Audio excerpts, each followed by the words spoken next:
Nosaltres per anunciar ja d'entrada el nostre vot favorable perquè pensem que és una moció que treballa en la línia del que també hem defensat des del Partit Socialista i, per tant, la importància de prioritzar aquesta funció social que ha de tenir l'habitatge.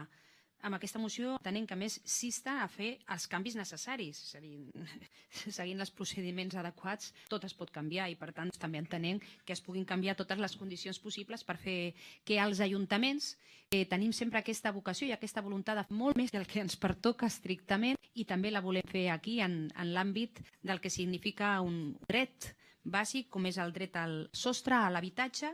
Doncs també volem col·laborar i també volem ajudar a poder adequar i a poder també facilitar a aquelles famílies que durant la crisi, en aquest moment, que encara som a la crisi o estem mig sortint de la crisi, no sé si definitivament sortirem de la crisi, però que en qualsevol cas tenen una necessitat imperiosa d'habitatge. I més tenint en compte que parlem d'alguns municipis que tenim moltes dificultats perquè els preus de lloguer no siguin estrictament els que marca el mercat.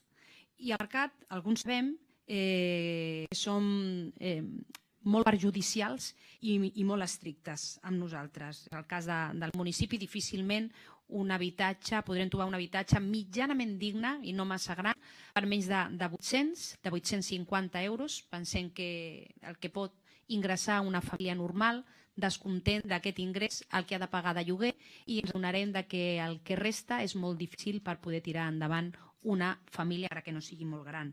Per tant, aquesta és una moció més interessant i nosaltres, a banda d'aplaudir-la, la votarem favorablement.